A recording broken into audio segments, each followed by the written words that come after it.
Okay, today I'm at Sandhill Racing Stables near Minehead with Philip Hobbs. Thank you very much for agreeing to talk to us, Philip. They just talking about a bit about your background. You were from a racing family. Your father Tony was a permit holder. Yes, my father was a farmer, but also had point-to-pointers. He used to ride in point-to-points himself, and then when my brother, who's 7 years younger than me, and myself were riding in point-to-points, he always had a few horses around, and also bred a few as well. And after that, we did have some runners under rules, so he had a permit to train his own, which means that he can only train for himself rather than for outside owners. Okay, so horses have always been a part of your life from childhood. Yeah, very much so, yeah. And then you rode in point-to-points and you did a bit of show jumping at university? Yeah, the show jump actually probably earlier because it was junior show jumping, which is under 16 on 14.2 ponies, so, you know, anything over that's a horse really. I didn't get involved with show jumping on horses because by then the point-to-pointing was taking over really, so we progressed to the point-to-pointing followed by riding under rules, you know. Okay, then you went to university and you excelled academically, getting an honours degree. Why did you then decide to become a jockey, professional jockey? I think probably because I very much remember when I was 17 years old, I walked into a racing yard only 5 or 6 miles away from where we train now of Betty Kennard, who was her and Les Kennard were divorced, and I rode a number of horses for her. She only had 16, 18 boxes, and I thought if I walked in there, fantastic, that's what I'd like to do when I'm one day is train horses really more than the riding side. Of course now we end up with a lot more horses than I ever thought possible, but that's the way it goes. So you rode 160 winners in your professional jockey career. What would have been your highlights? Well, there was a race at the time called the Black and White Gold Cup that they had at Ascot, which actually was the 4th most valuable race on the calendar in those days. So we won that on a horse called Artifice for a man called John Thorne. I rode at West Tip in his early days, then I got jocked off by Richard Dunwoody. My riding won the Midlands Grand National. But, you know, I rode 160 winners in 10 years, and Richard Johnson probably does that in nearly 6 months. So things have changed. So what was that the reason you decided to hang up your jockey silks and become a trainer? Yeah, realistic. I mean, the riding was fine, you know, but you know, it wasn't really going anywhere. So I stopped race riding when I was 30. Okay, now you started training in 1985 with 6 horses, but I understand you landed running. Well, yeah. First of all, our first ever runner was a winner at Exeter, a horse called North Yard, and I rode him myself because I kept my riding licence for the first year we were training. And of our first 8 runners, we had 5 winners, and all of a sudden there's horses coming from every direction, and we were up to sort of 25 horses by the end of the season and went from there really. Right, so there was never really any moment when you thought we're not going to make it. You sort of. No, it progressed very quickly, and we were very fortunate to have. Although they weren't particularly good horses, they were horses we could place to win to start with to get underway.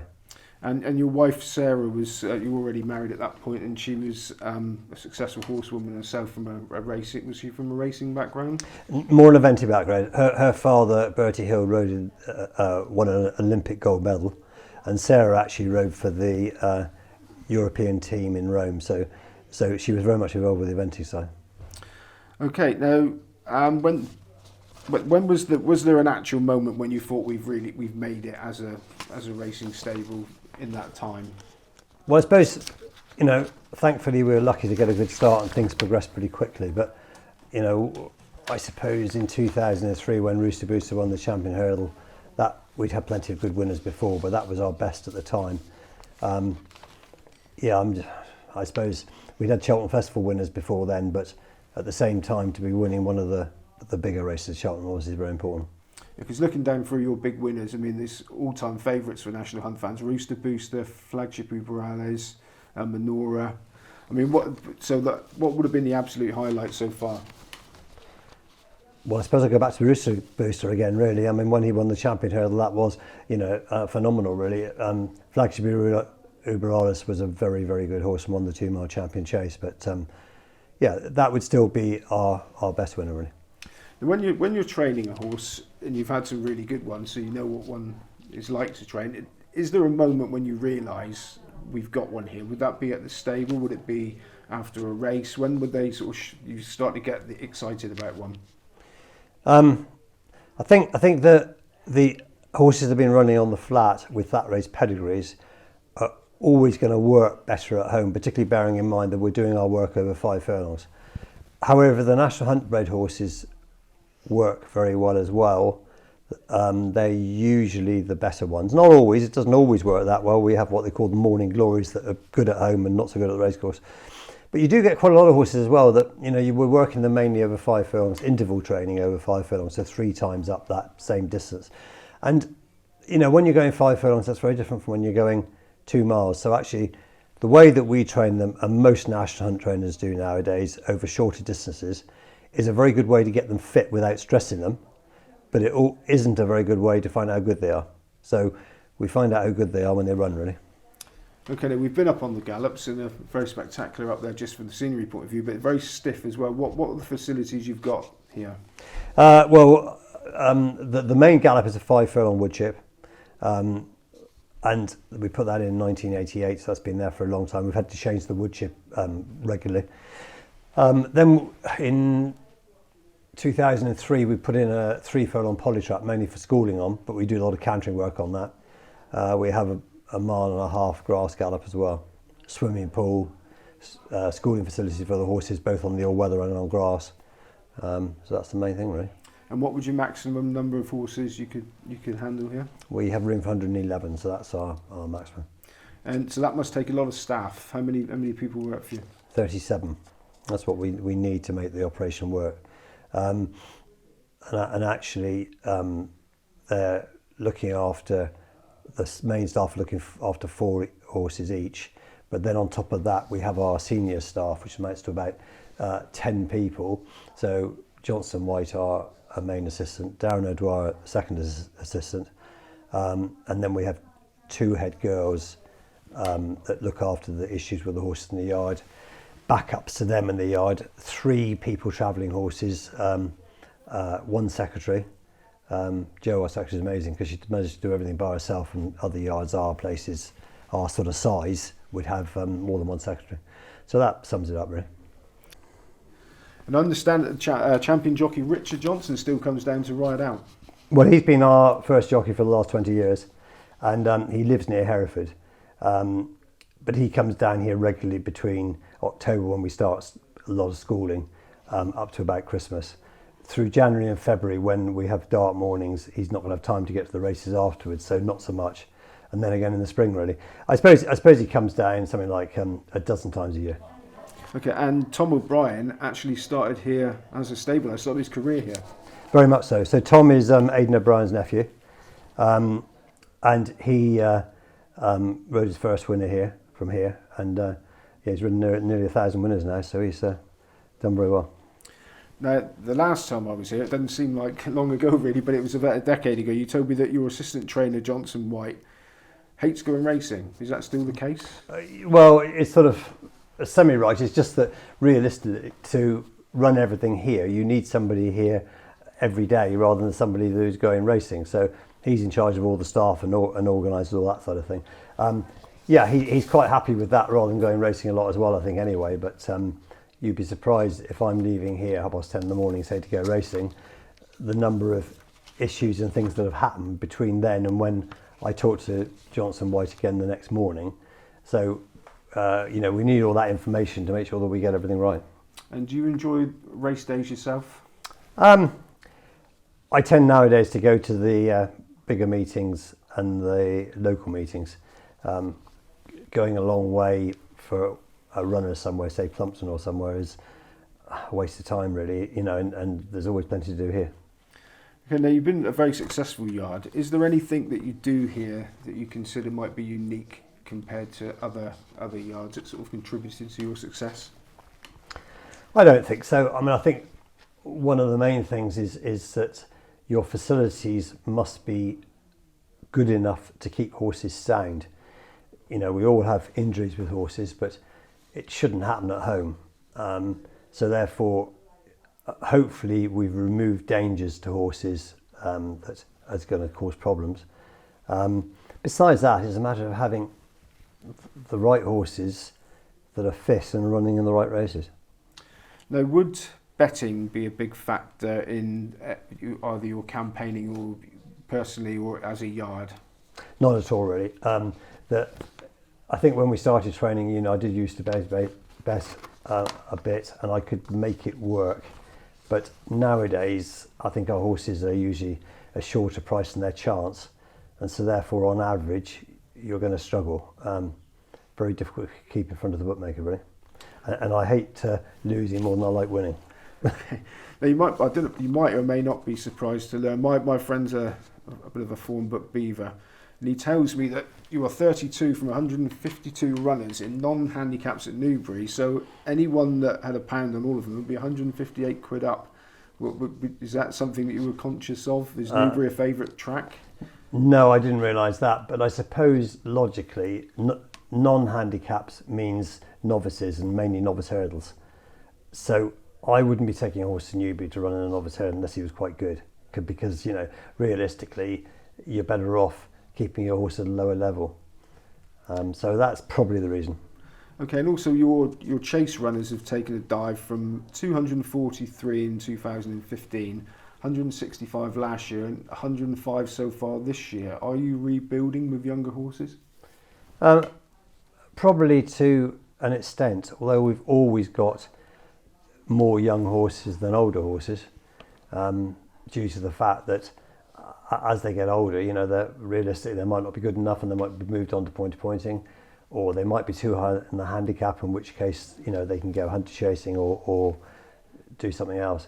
So I don't think there's been no positive move in that direction. I suppose what also has happened, though, with the new novice chase system, unless your horse is rated over 135, you don't want to run the level weight novice chase because you're not going to be competitive. So you have to start at a novice handicap. It's sometimes difficult finding the race for the horse, and therefore you end up having another run or two or several more runs over hurdles rather than going chasing. So yeah, those are the only reasons I think of, really.